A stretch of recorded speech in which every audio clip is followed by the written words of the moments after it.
What's going on, guys? Welcome back to another episode of 2 Minute Drill. Today, we're going over our top 5 centers going into the 2024 season, and we're going to kick it off with our guy, Max. All right. Keep in mind, this is going into the 2024 season, so kind of a little bit of speculation here. But so for my first pick, I'm going with maybe the biggest speculation / upside guy that we're going to rank in any of these videos. I think Wemby's going to solidify himself as a top 5 center, assuming we are counting him as a center, which I think he is. He's 7'4". Why wouldn't he be a center? He's just the fact that he's already on this pace after his rookie year is so impressive. I think, barring any injuries, of course, it's only up for him. He's got Chris Paul now, so I think that's going to allow him to get some easier shots than he had last year. You know, more lob opportunities, more dump down opportunities. I just think the game's going to slow down for him, get a lot easier. And when the game gets easier for Wemby, that's probably not going to be a good thing for the rest of the league. So I got Wemby at 5. Number 4, Mr. Underrated, Domantas Sabonis. This guy is a double-double king and just tradition. He puts up triple-doubles as well, but just no one talks about him because he's on the Kings and he doesn't dunk very much, if at all. But, I mean, dude's still incredible. I don't know how he didn't make an all-star team last year. If there's any justice in the world, he will make one this year and probably an all-NBA team because as just an all-around fundamental basketball player, dude is incredible. You know, I don't want to say he's not on the level of Jokic, but, like, he's not all that far off when you really think about it. So he's my number 4. Number 3, I do have Anthony Davis. I believe we're all ranking Anthony Davis as a center for the purpose of this list. I think we've seen it in Team USA, certainly, if you want just a recency sample, how much when AD is dominant, just how good he is when he is really locked in and he's able to just control the paint offensively, defensively. There's few players in the game that can change the flow of a contest more than Anthony Davis, I think. Obviously, the scoring has always been there. The defense has always been there, but he's a little bit older now. I think the leadership on the Lakers, especially with Bron getting up there in age, is important, but I think AD is capable of it. You know, he's no spring chicken now either. So I think this year from AD is going to be very similar to like what we saw last year. Just hopefully he can stay on the court. Number 2, maybe controversial. I've got Embiid. Obviously, he was on track for MVP last year, scoring 50 points in the playoffs. We don't need to list Embiid's credentials. And he would be one in any other realistic scenario other than this guy named Nikola Jokic, who just has to be number 1 because dude just breaks any sort of efficiency stat, any sort of advanced basketball reference metric. Jokic leads in all those basically by such a wide margin. If it's not him, it's Luka Doncic. So he doesn't play defense. I will admit that. There is no defense being played by Nikola Jokic probably ever. But dude is just that incredible of an offensive player, the likes of which we've almost never seen, that it would be criminal to not put him at 1, in my opinion. Yeah, that's fair. That's pretty fair. I can't even argue with any of your picks there.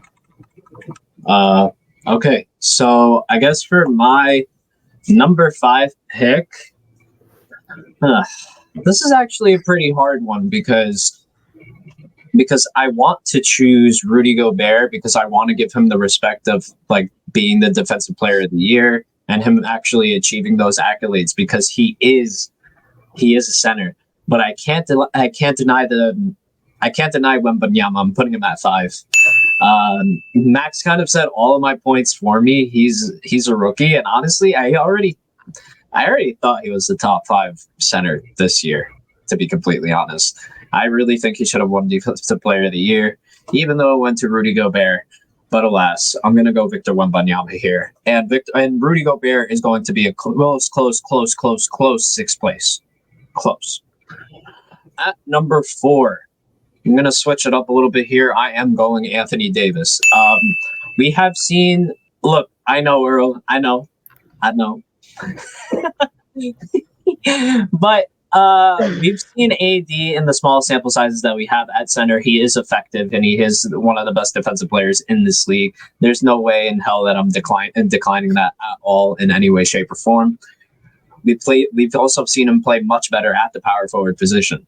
So when you look at it like that, I have to take into account that he's much better in another position where he could probably flourish better and still be that same type of player, even if he's not at the center. So I'm going to go 4 on this one only because he could be probably a top 3 power forward for me. At number 3, I am going to go Sabonis. Mr. Double King, snubbed from the All-Star game this year. Him and De'Aaron Fox should have headed there. I'm almost 100% sure of that. And I don't even think I need to say anything else. This man is a double king. He continuously puts the Kings on his back whenever De'Aaron is having a struggle-ish night.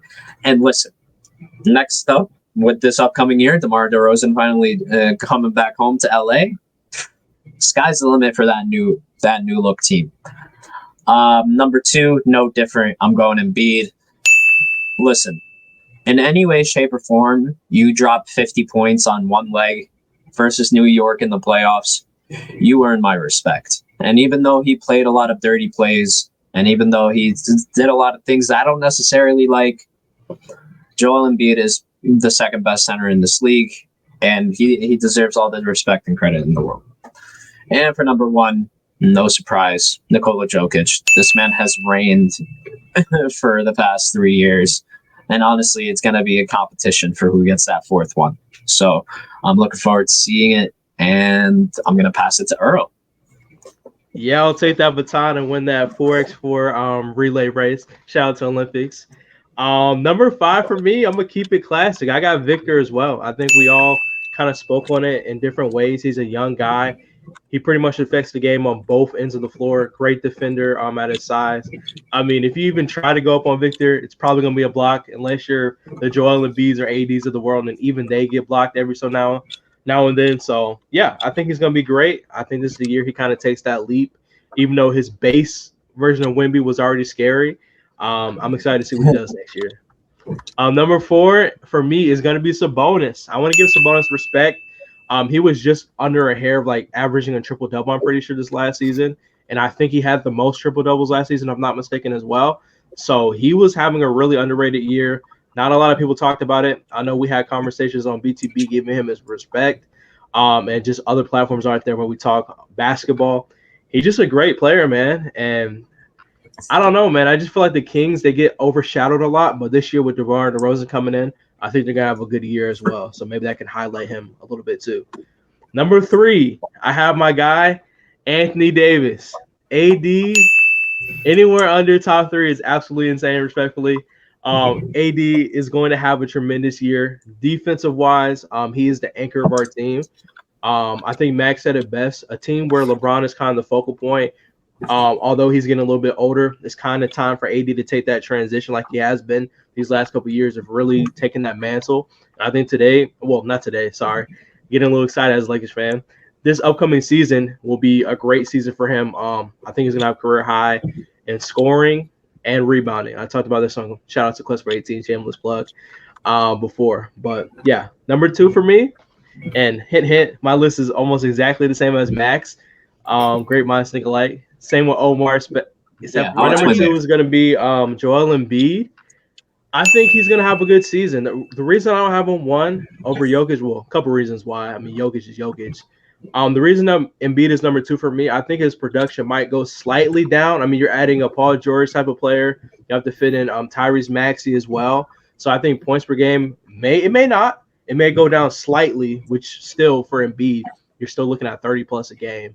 But yeah, I think when we talk about number 1, Jokic, man, I cannot not put him number 1. He took us out 2 years in a row. So out of like the respect I have for the game of basketball and me understanding what it takes to be a dominant player, I've seen that man single-handedly take us out of games multiple times. So impossible shot after impossible shot. I think he's going to have a tremendous year. And I think that title for best center is still his to lose, as it has been for the last couple of years.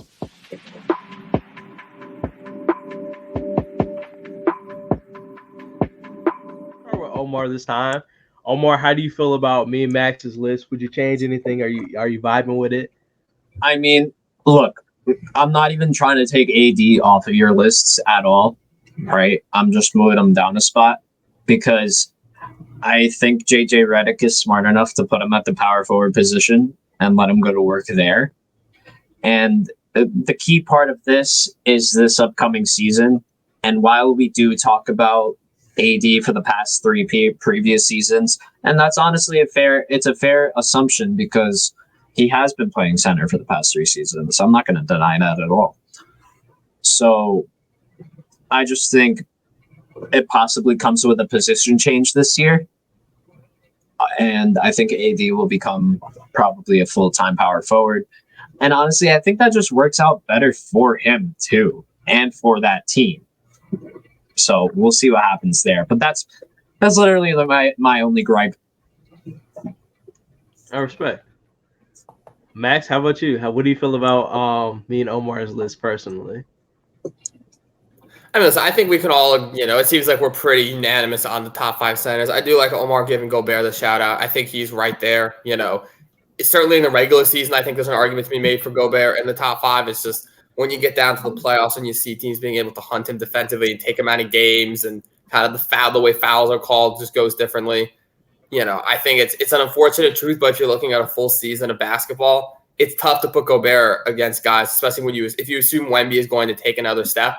I think right now, like Omar said, Wemby and Gobert are already like right there, both just defensive monsters, but Wembanyama is already much better offensively. So assuming that gets even better, it's tough to put Gobert in there. So I like Gobert as an honorable mention, but it's just he's not there in my opinion. Seems to be the rest of our opinions, and then other than that, seems pretty top 5. You can split the hairs between Embiid, Jokic, Sabonis, AD, but I think the only thing that could break our list is if Wemby just shows out next year and is in MVP contention. He could vault his way to third on this list randomly. And honestly, I think he's in a prime position to do that with Chris Paul. So I was even shaky at putting him at 5.